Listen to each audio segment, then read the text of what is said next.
Toyota Company is making a car that we can put water in and drive. Yes, you heard that right. Water will go in the petrol tank. And chances are, all those companies, including Elon Musk's Tesla, which is now claiming to make the most eco-friendly car, their business can be destroyed.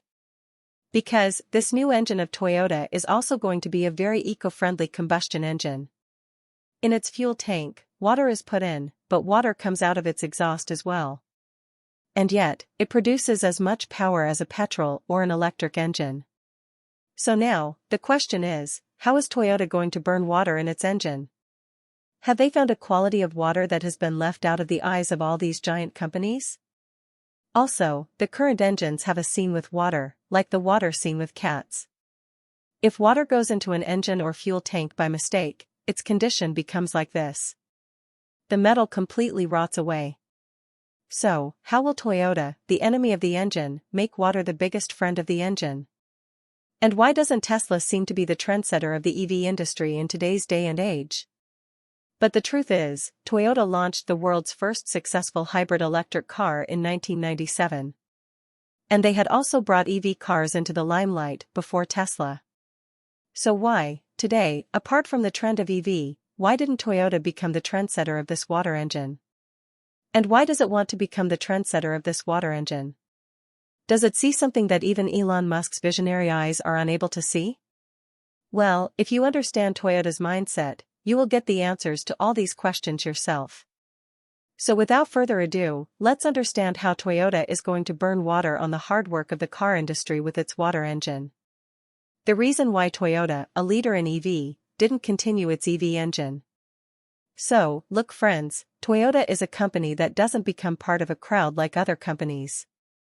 Rather, it sets the trend itself. The trend that big companies follow. And that's why they want to become the trendsetter of the EV industry.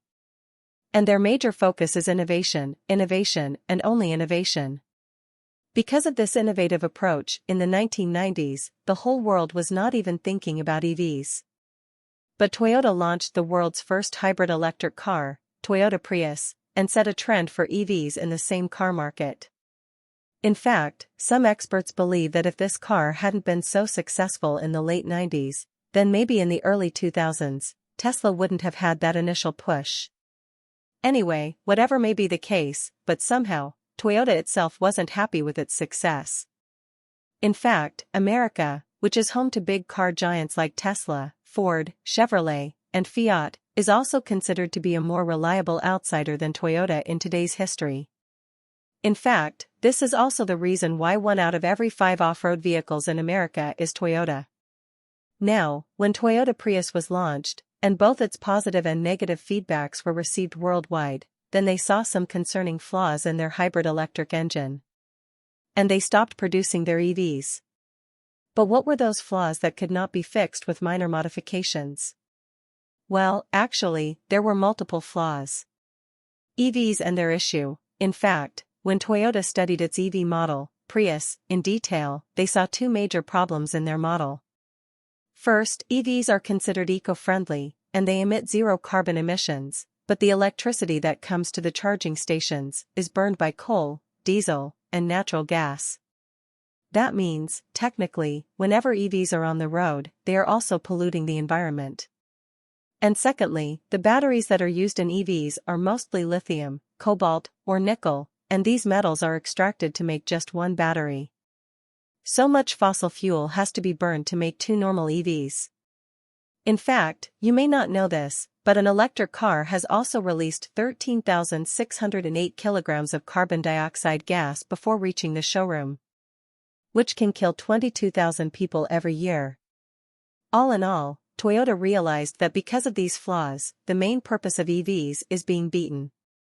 And they are just wasting these rare materials for the sake of their comfort.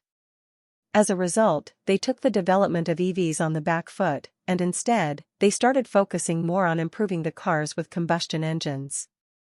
Starting with the choice of fuel. Basically, from the very beginning, Toyota knew very well that the fuel you use matters more than the engine. Because how many chemical bonds are there in a fuel? How many of those bonds can break easily and release trapped energy?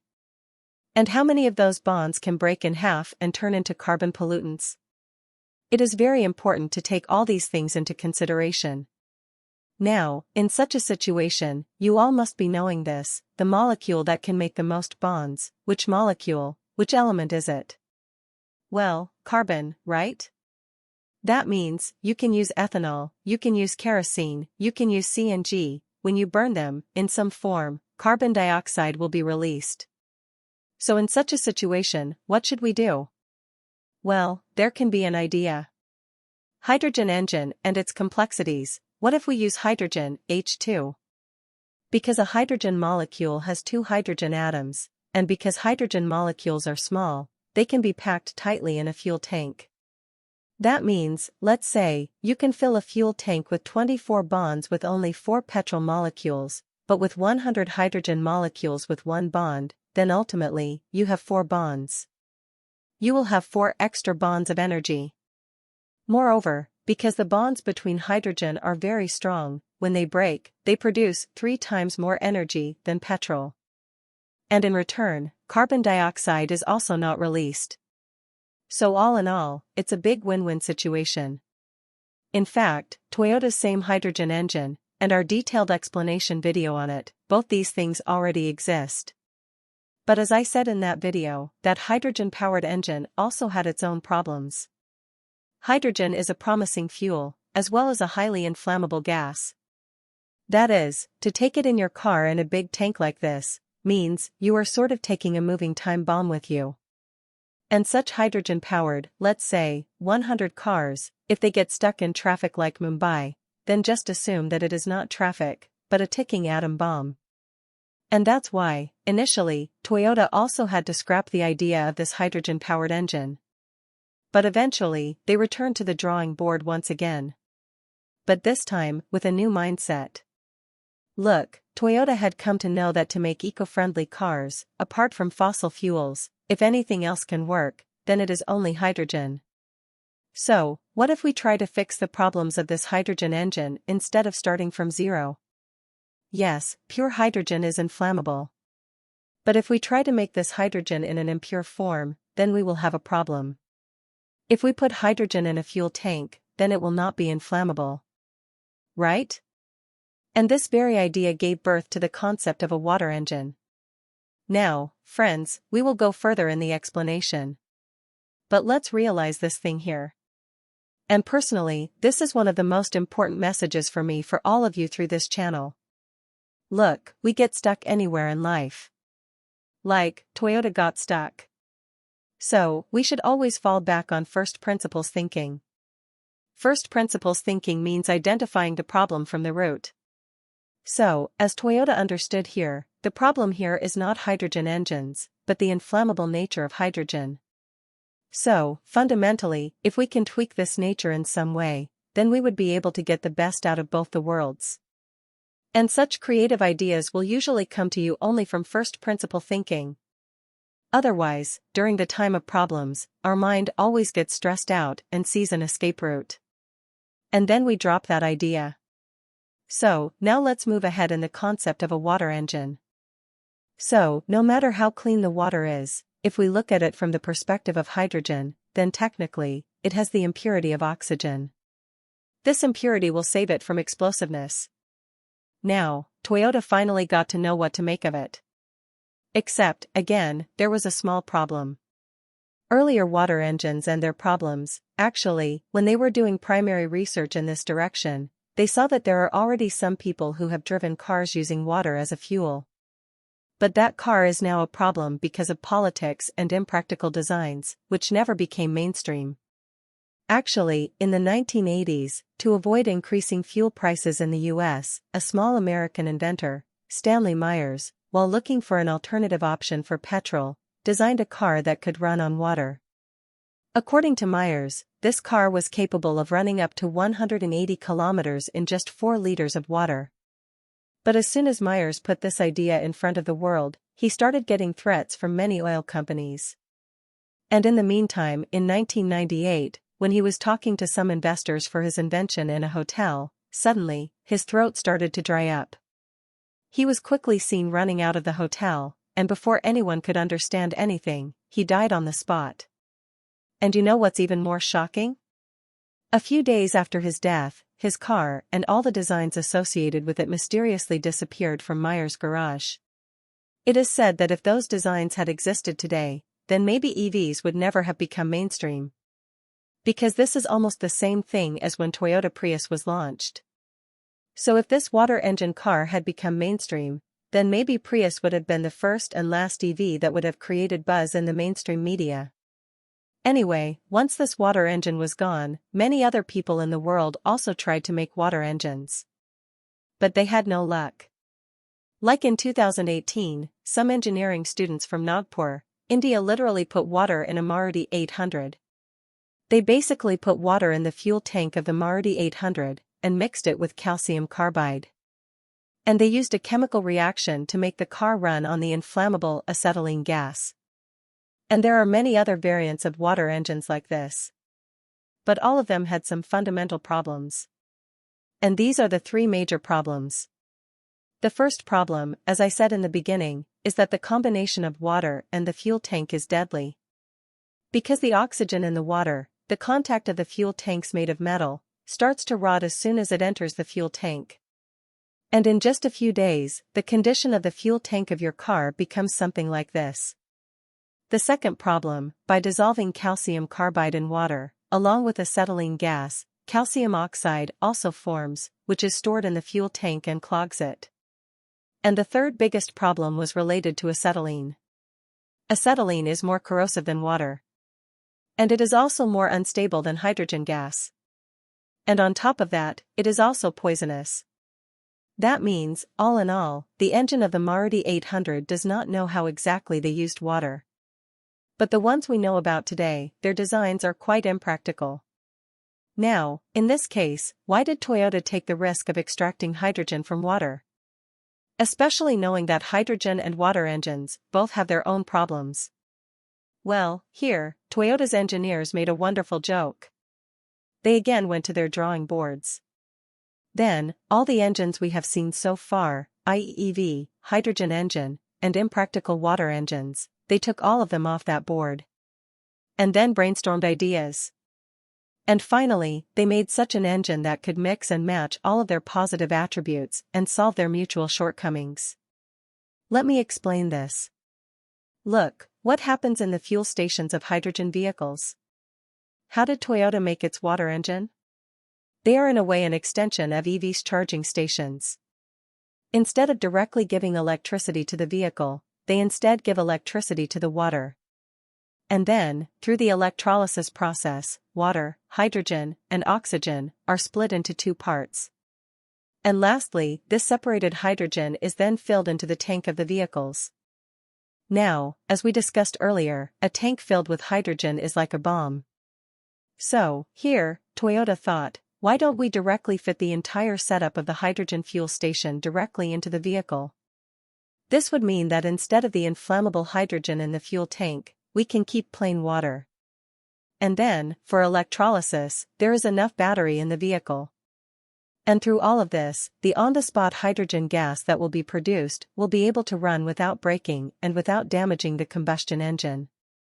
And as far as the fuel tank is concerned, without any mechanical movement in it, its inner surface can be coated with a water-resistant material. So, cool, right? You can see how Toyota chose their strong points from all the previous engines and with their own help, overcame their mutual flaws. In fact, this is the DNA of Toyota. It is its identity. Why Toyota, or Japan in general, is an inspiration to the world, because during World War II, Japan, which looked small like peanuts, was completely destroyed by an advanced country like the US. But then, as soon as World War II ended, by improving its mistakes, Japan and its companies were nurtured by the US for many years. One of these companies was Toyota. Yes, Toyota.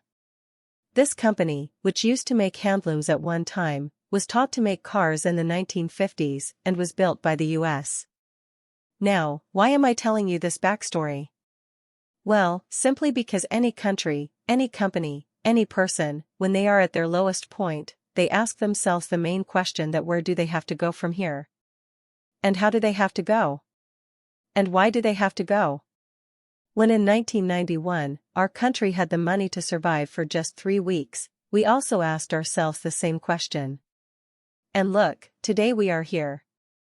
Now, in the 1950s, when the Japanese asked themselves this question, they had 3 options. First, to become an agriculture-based economy like India and export grains. Second, to earn money by selling raw oil like Arabs. And third, to help them in the US wars like Pakistan and get their monthly salary from it. Now, as you can see, the first option among these was not possible. Because where will a country as small as Mumphali grow Mumphali? There is not even that much space. Then, the problem in the second option was that in Japan, natural resources like oil, coal, iron ore, copper, all of these are not enough for the Japanese people. What will they export?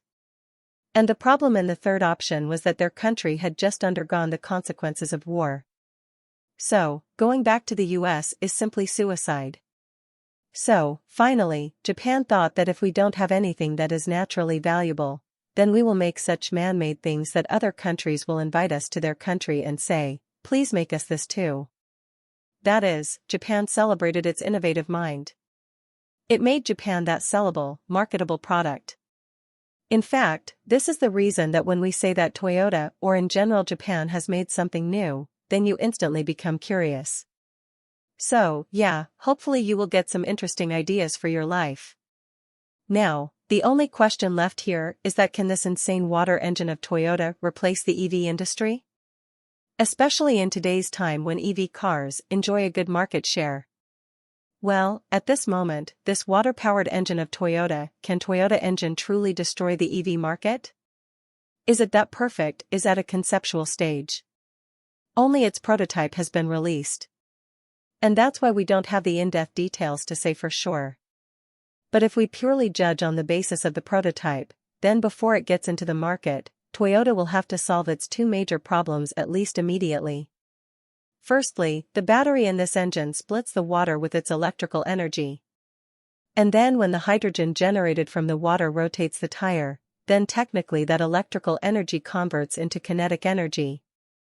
Then these rotating tires, like an electrical generator, again convert that kinetic energy into electrical energy. And with this electrical energy, the battery gets charged. Now, here you can see that until the battery is charged, Toyota doesn't install any solar panels in their cars.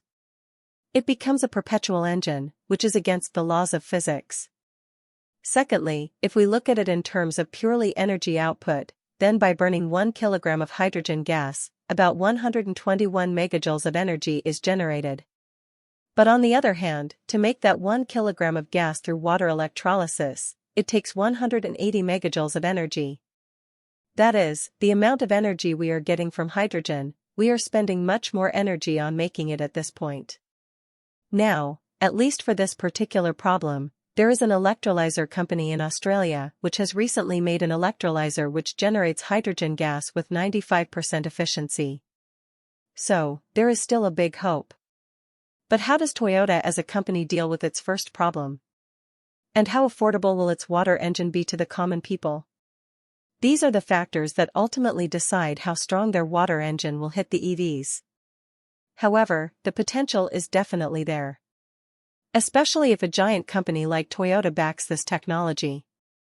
Anyway, you know what friends, like Japan, there is another country which is trying to make air travel more profitable. I am talking about the USA, and more so, its space agency NASA's commercial guided venture. NASA has launched a plane in 2028, which can reduce the cost of air travel by 30 times with just a simple change. Now, what is exactly that change? And what is NASA doing in the domain of making planes that launch rockets and spacecraft? Is it forced to get into this domain? I have explained the answers to all these questions in detail with the entire concept in this video, which you should not miss at all, because this technology will blow your mind. That's all for today's video. Hopefully, this video has brought some new, unique, creative ideas in front of you, and has increased the range of your knowledge. If you want to see more videos like this, then subscribe to this channel so that you don't miss the videos. See you next time. Till then, stay curious, keep learning and keep growing.